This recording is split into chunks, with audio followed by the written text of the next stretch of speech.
Welcome to the CyberSmart webinar with the Department of Science, Innovation and Technology, DSIT. My name's Dennis Palmer. I'm the Chief Operating Officer of CyberSmart, and it's our pleasure to host the event for you all on a topic that is of real interest, both operationally and for business purposes, to all of us on the call. Following on from CyberSmart Live about 3 weeks ago, we're excited to welcome back Gemma Robson, the Policy Advisor from DSIT, who did the presentation at that time, Philip Urbaniak, who's the Senior Policy Advisor for Cyber at DSIT, and Stuart Peters, the Head of Cyber Resilience. And this morning, they'll be taking us through the proposed legislative changes for digital service providers, including measures to bring managed service providers into the UK's Network and Information Systems NIS legislation and regulation. We'll look at the implications of these changes, what they will have, the scope, and the steps that we can take before the changes officially take place. During CyberSmart Live, we captured a number of questions asked by the audience, and some of those we'll address today. You'll also have the opportunity to ask any questions, and if you wish to ask questions, please use the Q&A button that you should all be able to find on screen and put your questions in there. The session is being recorded, and we'll make the session available to everybody post the event. After the presentation, we'll have a Q&A session, which will take up the majority of the time that we have today. During that period, we will pitch all of the questions back to DSIT and look for responses. After the event, we'll collate all of the questions and all of the answers, and we'll follow that up in a supplementary document at the end of the presentation. Feel free to leave cameras and things on. Please mute yourselves if at all possible. The session is being recorded, and away we go. So without further ado, over to the DSIT team for their introductions and their presentations. Brilliant. Thank you, Dennis, and good morning, everyone. So just briefly, my name is Filip Urbaniak. I work for the Department for Science, Innovation and Technology, formerly known as DCMS. And I lead the Digital Service Providers team, which, among other things, focuses on the legislative changes for digital service providers. And here we also mean managed service providers, so hopefully of interest to you. Today I'm joined as well by Gemma, who all of you hopefully know from 2 weeks ago. Gemma, would you like to say hi briefly? Yeah, for those of you who don't know me, I was the presenter on the, what's it called, the showcase last month, and I work really closely with Philip, so I'm a policy advisor working on the legislative proposals. Great, thank you. And we also have Stuart with us. Stuart? Hi, yeah, I'm Stuart Peters. I'm head of the cyber resilience team. We're basically responsible within DSIT for looking at cyber regulation across the economy and have responsibility for oversight of the NIS regulations. Brilliant. Also, I'm conscious that we have people with us who didn't see Gemma's presentation last month. So we thought we'd just quickly recap on the proposed changes to NIS and kind of look at how they will impact managed service providers on the ground. So moving on to the next slide, while I won't really be explaining how our MSP work came about, at every occasion, we sort of iterate what we're trying to achieve, and that kind of usually helps inform the discussion. So in this case, in the case of MSPs, what we're trying to do is kind of mitigate against specifically 2 risks. And in the first scenario, maybe I'll just explain it by using an example. So let's assume I'm DSIT, so I'm Department for Science, and I'm relying on an MSP to do work. And so I'm using a number of managed services. And so when the managed service fails, I also fail because I can't, for example, do work anymore. And in the second scenario, the second type of risk we're trying to mitigate against is the scenario when I'm still DSIT, but for example, my managed service providers get breached. And even though I could potentially still do work and still kind of continue, operations of my own organization, an attacker who kind of breached that MSP also gets access to, for example, my networks and potentially the networks of other MSP customers. So that kind of introduces that at-scale risk. And once they have access to my networks, potentially at some point, they can either steal my data or, for example, disrupt my functions. So these are the kind of two specific risks we're trying to mitigate against. And moving on to the next slide, in terms of what we are proposing, the main change impacting managed service providers is really the proposal to bring them into the scope of the NIS regulations. So we're bringing managed service providers, managed services into, and we have sort of set out what we mean by managed services in the consultation and the consultation response, but I will just briefly outline what we mean by this term managed services, and happy to have a discussion later as well about kind of the details of the definition. But just briefly, by managed service, we mean a service that is provided by a third party. So here the key thing is basically it's not supplied in-house. That service is related to the provision of IT services. So here we mean things like systems, infrastructure, networks, or security. And that service also provides regular and ongoing management, support, and active administration or monitoring of all of those IT systems, IT infrastructures, IT networks, or their security. Also potentially briefly worth flagging that it's not a one-off service. So it's this ongoing element is kind of key here. And it's also done on kind of customers' behalf, as opposed to, as some previously asked, what's the difference with software vendors? Basically, software vendors update their products on a regular basis, but leave it for customers to action updates. And in this case, MSPs do it for their customers. So moving away from the definition, when we propose, in terms of this proposal, when we refer to managed services, we actually mean or refer to all of the managed services operating in the UK.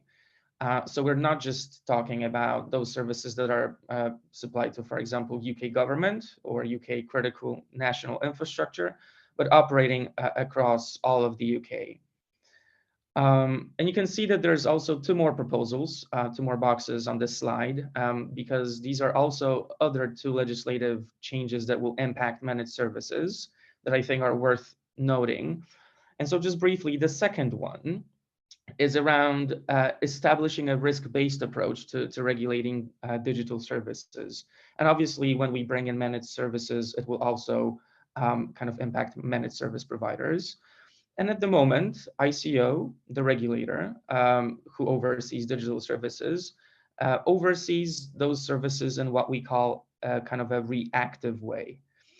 So basically, ICO come in after, for example, an incident takes place and they do an investigation, but they aren't really approaching digital service providers proactively. They're not asking for evidence of how they are following NIS. It's more of a kind of a light touch reactive manner. So what we're trying to propose is we'll adjust this approach slightly, and we will establish that the ICO can supervise DSPs more proactively. And so this should be, by the way, done on the basis of risk. In reality, it'll only kind of affect those DSPs that ICO assess to have kind of the highest risk. So for example, we assume or predict that these will be either the biggest companies, the biggest DSPs operating in the market, or those that potentially have a really big exposure to UK CNI or have an importance or are critical to national security. But it's really unlikely to impact the great majority of digital services. And so I assume that it will have a very low impact on this audience here today as well. And so what that means for the rest of the industry is that they will kind of continue to be overseen under the light touch regime, as is more or less the case at the moment. And the third box there that you can see on the right side of the slide is relates to small providers. Small and micro enterprises are exempt from NIS. We intend to apply that to MSPs as well. So what that means is that if you employ, for example, less than 50 people or have a turnover of less than 10 million euros a year, you will not be in scope of NIS regulations. However, a point to note is that we're proposing a slight change, an additional power to allow ICO to designate small and micro DSPs only in very exceptional circumstances. Again, this is linked to risk. Again, this will unlikely impact on the audience here, but we thought it's worth being aware of. And moving on to the last slide, you'll be pleased to hear, I will just briefly read out what these changes will mean on the ground for the industry. So as you can see on the slide, there will be duties placed on you. You'll have to register with the ICO. You'll have to take steps to secure your networks and information systems. You'll have to work on minimizing the impacts of incidents on your networks and information systems. And you'll be reporting relevant incidents to the ICO. And one more thing to flag is that ICO will kind of issue further regulatory guidance. It will likely be based on the widely supported cyber assessment framework for that will be kind of targeted at managed services and other DSPs.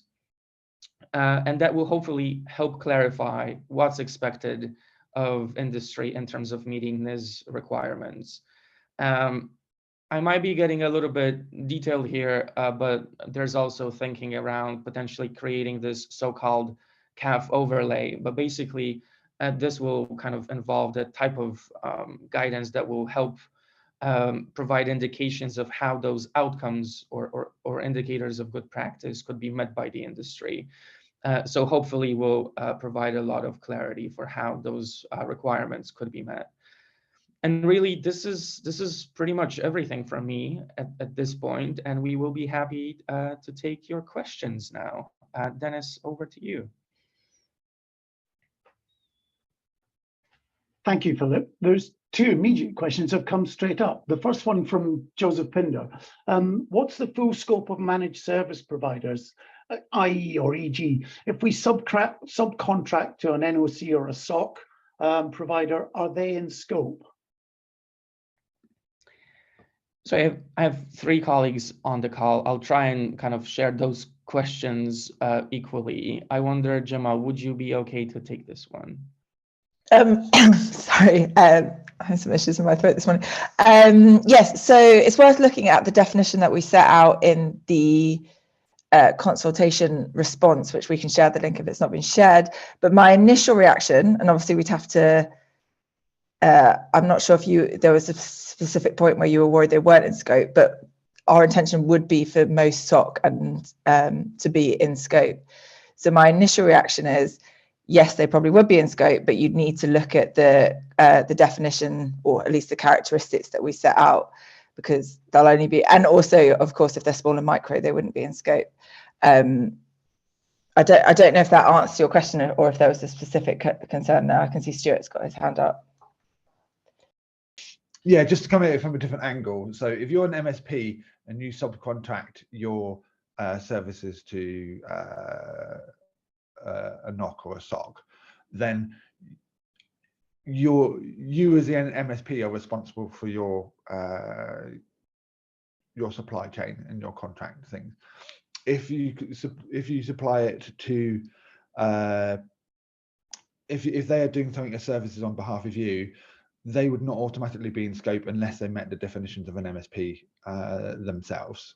You as the MSP are the one who are in scope, and your people that you contract to do your services are only in scope if they themselves meet the definition of a MSP.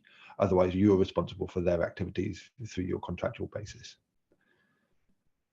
I think. So effectively, we're saying, Stuart, that there's an element of due diligence where you've done subcontracting in order to provide those services as an MSP. Yes, and I would assume in such instances, you as the person doing the subcontracting would be held responsible anyway for the performance of the subcontracted entity. Okay, thank you. Let's move on to the next question. It came from Gordon Sayers. Reference a point that was made during the presentation. The majority of MSPs in the UK are less than 50 users or 10 million euros under the regulation. Do you see this as a concern? And it's a supplementary question that came out during the conversation 3 weeks ago, or 4 weeks ago when we did CyberSmart Live, which effectively is, can you voluntarily opt in if you're not in scope of the regulation? Much like you would do, for instance, under the DPO regulations with the ICO, where you have mandatory DPO and you can voluntarily nominate yourself and register as for DPOs, etc. Right, thank you. So I'll come in first, and then maybe others will join as well. But just briefly to say, we come from the Department for Innovation as well. So the government is really supportive of the innovation and fostering innovation across the economy, and is really hesitant on putting on the burdens on especially the small and micro enterprises. We are aware and are trying to balance the risks of potentially putting undue burdens on the small and micro enterprises versus actually addressing the security, the relevant security concerns. And that's really why we are proposing that exemption from the exemption, or we're basically proposing that power for the regulator to be able to designate certain small or micro digital service providers in recognition that actually some of these smaller companies can also bring a pretty big strategic risk to the UK resilience. So it's a balancing act. We also have to recognize the kind of broader industry kind of concerns that kind of also came through the government consultation last year. And so we feel that that power to designate certain exceptionally critical small and micro at the moment is the right balance to strike, but definitely appreciate the point there. And in terms of the voluntary opt-in, I must admit, we haven't discussed this with the regulator yet. So this is something we'll definitely pick up at some point soon when we engage with them. But I'm just expecting they might be slightly hesitant because they will basically have no regulatory kind of oversight or power over those who opt in. So I don't really know what that would mean on the ground. And also it's probably worth flagging that that guidance, that cyber assessment framework that the ICO is working on at the moment, it's going to be published on their website. So it's going to be available for everyone. And everyone, irrespective of the size, will be kind of encouraged, and this will be available for them to access and read, and will mean that if there's those that are eager to or willing to actually take up on the outcomes or follow the requirements of that framework, they will be very much welcome to do so. And there's also NCSC who advise and help the industry. And in the case of the compliance or attacks. So there's also another route to basically be consulting with NCSC on that. So I'll stop here. I'm conscious it's been a bit of a ramble, but Stuart or Gemma, anything else to add here?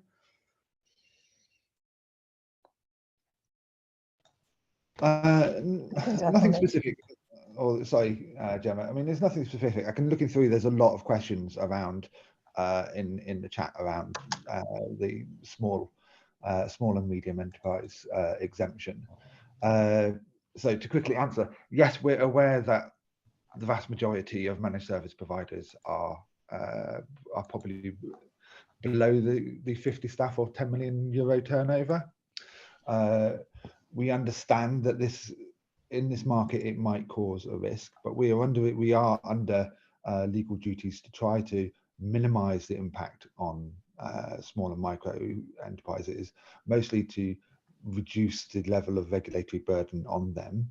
We will be monitoring the situation to see actually if there are a number of incidents, and if there is a genuine need to bring them into scope. But at the moment, the government is particularly reluctant to impose burdens on small and micro enterprises. So we would need a justifiable evidence reason to bring companies in.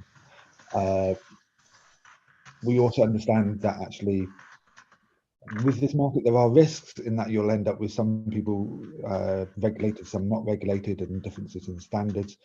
I think all we can say is that we, as I said before, that we're looking at it. We will look at this and we will monitor this to see if there actually is, if it does cause concerns. We will speak to the ICO about whether they want to have a regulatory, a voluntary regulatory aspect. But like Philip said, the problem with that is that their legal powers specifically exclude small and micro. So we'd have to see what how a voluntary system would work in practice. Okay. Let's move on and take another question then. Let's have a look. One of the questions that frequently comes up is understanding, and it was raised earlier on by, where are we? It was a question around what would be the exceptional circumstances. Is there any clarity around what that might mean, or is that purely down to the ICO to determine? Because it's difficult for businesses to prepare for reporting if they don't understand the criteria that they're preparing to report on. All right, so I'll give it a go, and then Gemma could potentially come in. So in that designation of small and micro, it'll be fundamentally up to the ICO to risk assess those micro and small that are either known to them or are flagged by other either businesses or competent authorities. So I don't really want to speculate on behalf of the ICO. However, we envisage this to relate to cases such as, for example, a small MSP is supplying a number of critical national infrastructure sectors, and actually a number of very kind of critical services, or there is half of the sector that relies on that really small MSP. So that really is a massive amount of risk concentrated within that one small provider. But Gemma, is there anything else you'd like to add here?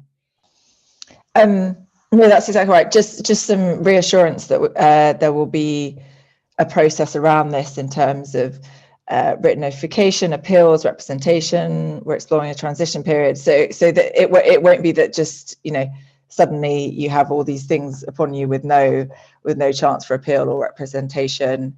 We are exploring all that and kind of making sure that that's all in place. So hopefully some reassurance there, because we're aware that we will set the ICO will set out the criteria, but it will be ultimately up to them to decide on a risk base, as Philip said, based on risk, who does and who doesn't come in, and we don't want to speak for them. Okay.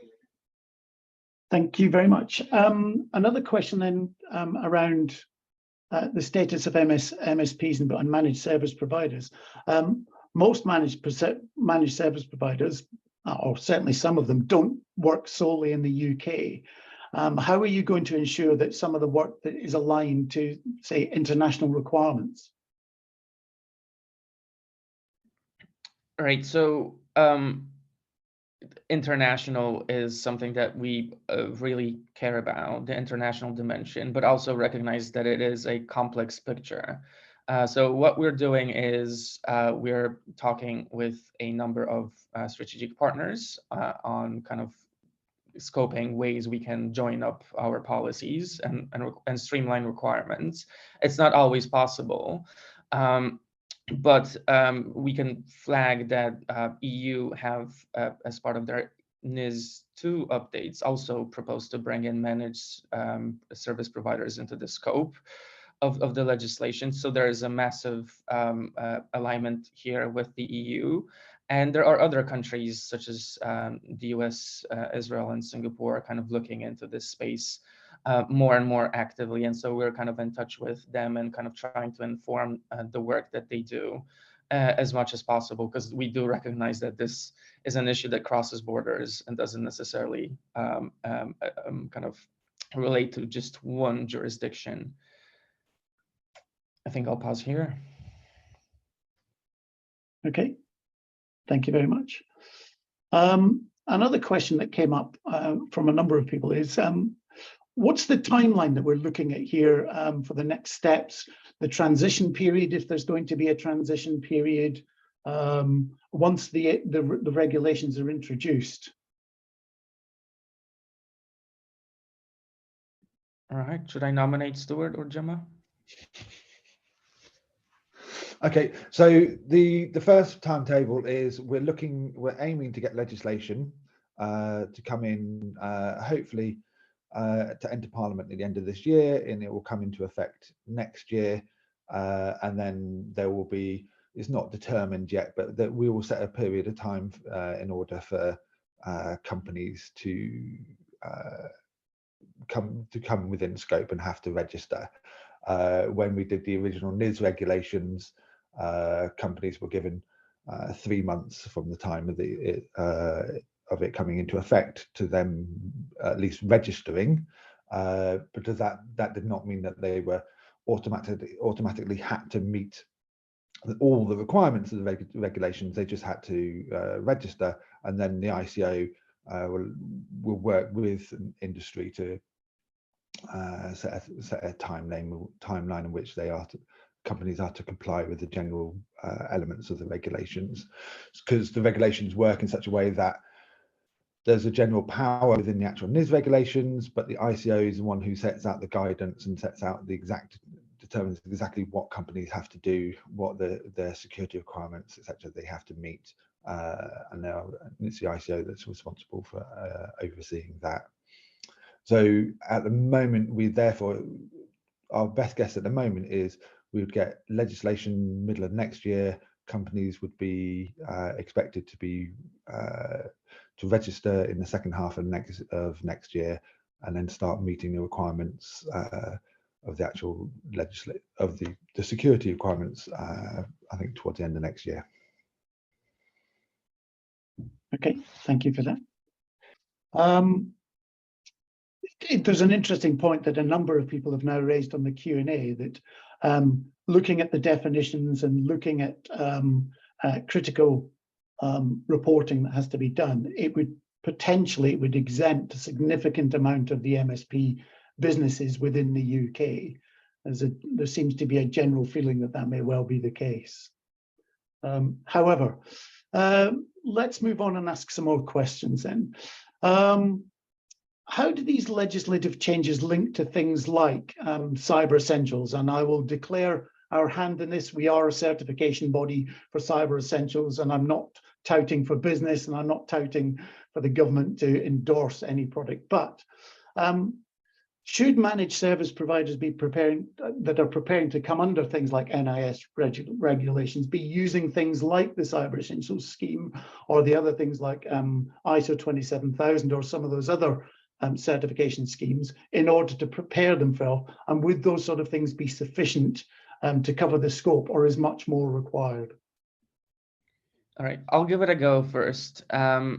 The short answer is yes, they should be following Cyber Essentials and any other standards if possible. We do encourage this very much, but we see it only as the first good step towards kind of achieving the compliance with the NIS legislation. Cyber Essentials itself is not enough to cover all of the requirements of NIS, although given that the very specific regulatory guidance isn't published yet by the regulator, I'm not going to speculate on what those specific requirements will be.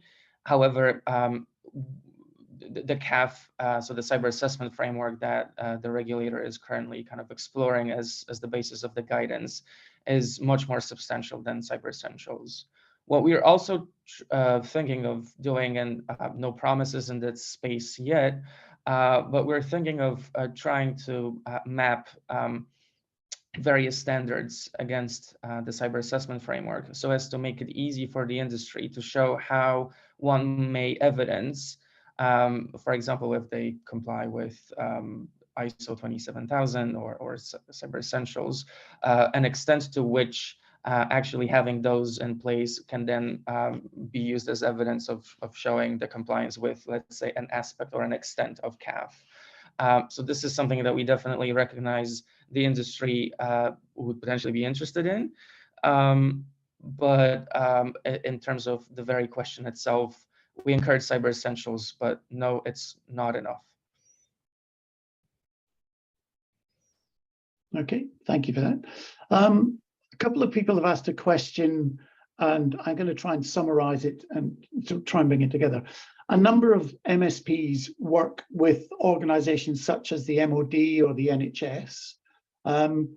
How do they understand, and how will they be able to know whether they're going to be affected and mandated to be as part of, say, CNI or critical service provision? How are they going to understand whether they're in or out of the scope of the regulation? Right. So I think the usual thresholds apply. If this MSP that is supplying to the Ministry of Defense or NHS has a turnover, they have a turnover less than 10 million euros or 50 people, they are out of the scope of the legislation. But it is possible that they provide services across, I don't know, a large swath of MOD or NHS, and then they are identified as that exceptionally, critical supplier. And then a relevant competent authority will talk to the ICO, flag this to the ICO that, look, we have that one MSP that half of the sector relies on. And it will be then up to the ICO to risk assess that statement and decide whether that small MSP will be included into the scope of the legislation. And if ICO will decide positively to include them, that very MSP will be notified of it. Other than that, even though you're supplying to government and critical sectors but are not meeting the thresholds, you are still out of scope of this legislation. Okay, thank you for that. Another question that's been asked relates to broadly to the scope of the regulation.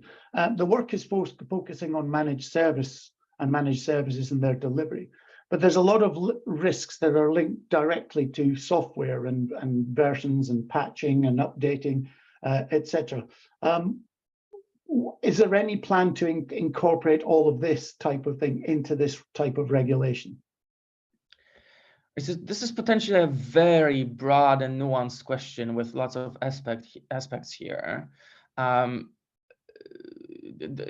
I'm not sure if in this scenario or in this question we are talking about an MSP that relies on a software vendor or uses software, or no, I'm thinking more along the lines of an MSP that's delivering service, is managing service provision for an organization.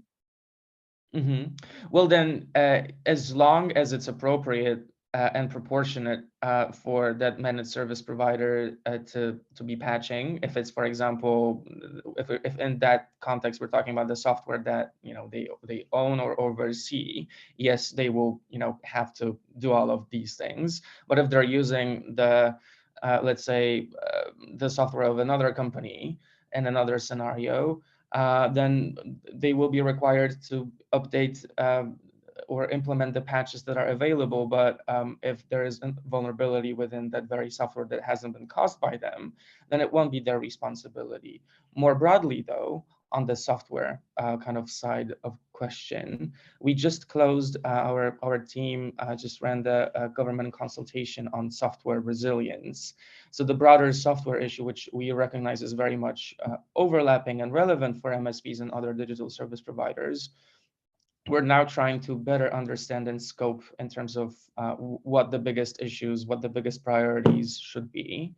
And the team is currently digesting the responses to the consultation and is planning to issue the official government response in the next couple of months. So this is the space definitely to watch. Don't know if others would like to come in and add anything. No, I guess just that we can share the link to the consultation. Unfortunately, it has closed, but yes, software, this this issue. It's definitely the team's aware and is doing a whole separate work stream to analyse what the best policy response would be. And so it's worth having a read of that consultation, and we can share the link. And I'm sure if you have thoughts, even though the consultation is closed, the team would be happy to speak with you.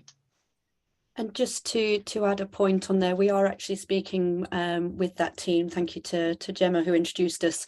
And we will be planning a webinar with them, I believe around September time, when the results are shared. So we have got something penciled in the diary for when that is made available to everyone. Okay, next question I've got then is around, it's a business concern. Has the government considered the challenge for out-of-scope MSPs to potentially lose customers on the basis of them not being required to register with the ICO?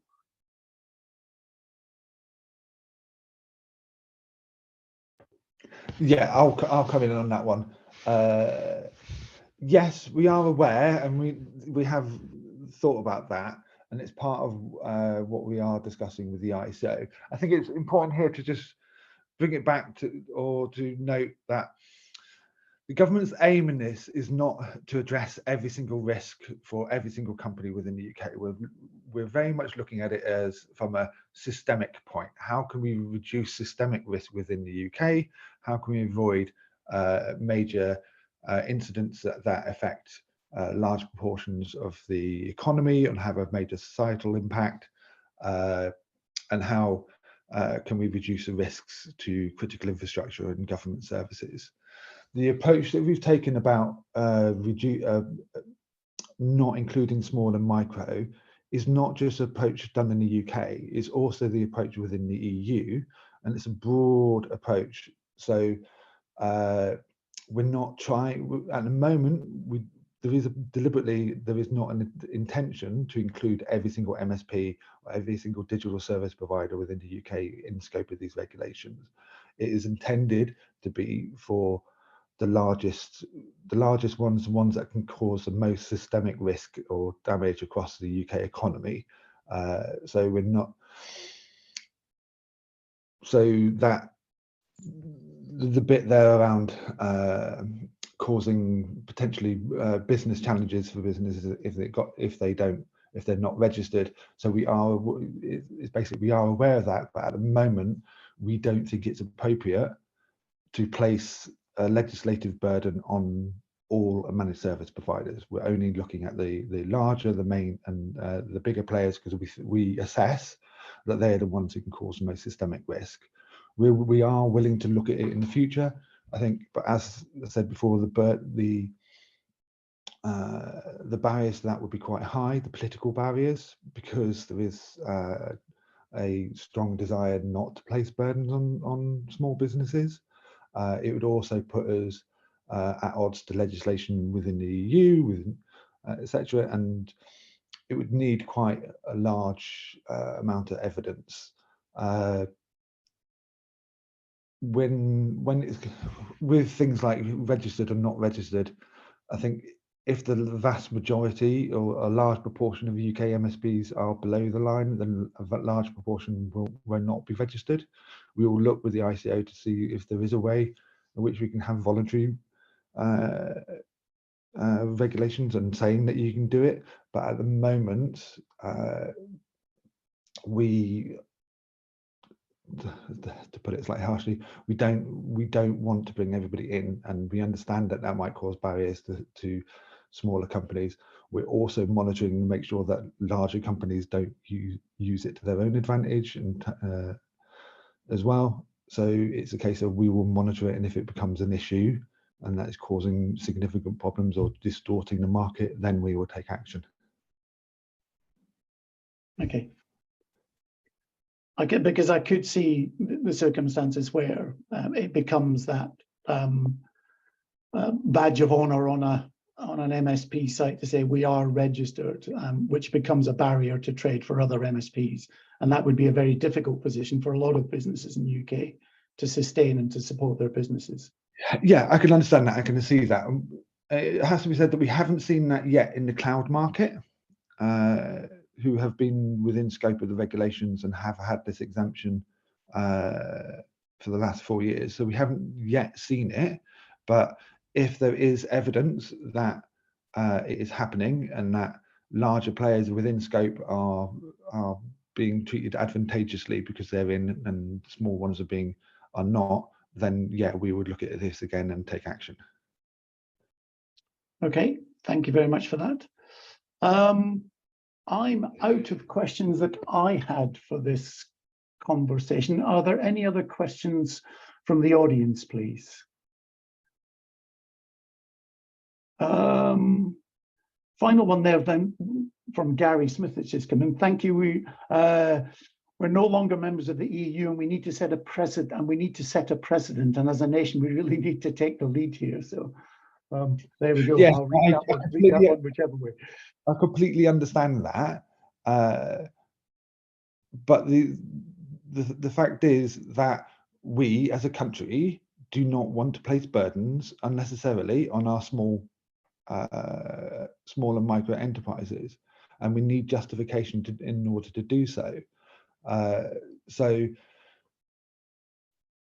regardless of what's happening within the EU at the moment, we assess that actually this regulatory burden is not one that we want to place on our small and micro enterprises. Also, it's probably just worth flagging that we obviously meet with various types of audiences, and some representatives of the small and micro digital service providers or managed service providers are more willing to be in scope of the legislation. Some don't. We were also previously in talks with the Federation of Small Businesses, who have a slightly more nuanced view when it comes to, being willing to bring all of the small and micro enterprises into the scope of legislation. So we also kind of need to balance the views of the broader industry as well, alongside all of the factors that Stuart already referred to.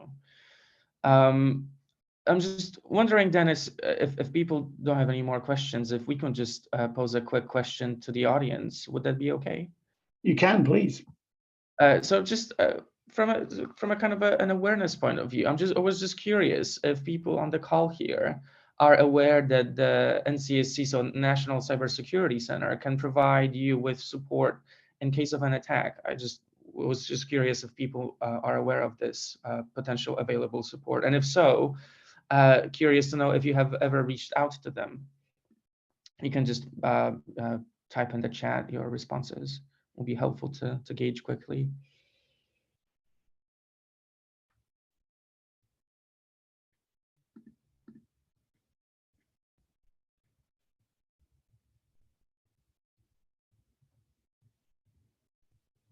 So there's a mixture of replies. Interesting.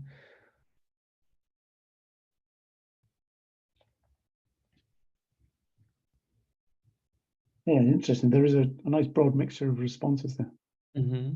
Well, I'm glad I asked the question then. Thanks, Philip. Well, thank you, everybody, for attending today. I hope you have, as I have, learned more about NIS and gained some clarity from some of the questions on the Q&A session. Thank you for all the comments and the questions. We will collate them and publish them as a summary as soon as possible. We will be publishing a recording of the webinar, and it will be available to all attendees. So look out for that and the link to it in your email boxes coming up shortly. Finally, thank you to Gemma, Stuart and Philip and DSIT for leaning into the webinar. It's a very welcome opportunity. We get very few opportunities to meet central government who are planning all of these things. So thank you for taking the time out of your days to come and speak directly to people who are going to be impacted by the legislation and the regulation coming our way. And finally, thank you to Vicky for helping pull this up together. We will be following up with some further webinars. As Vicky said, we'll be looking at webinars around the implications of the software consultation that's coming up in due course. And CyberSmart will be running some further webinars around regulatory changes, Cyber Essentials Plus, and all of the other regulatory schemes that are out there to support MSPs and businesses across UK. Thank you all for your time. We look forward to seeing you at future CyberSmart webinars. Thank you very much to DSIT, and we'll speak to you all soon. Thank you very much for joining. Thank you all. Bye. Thank you.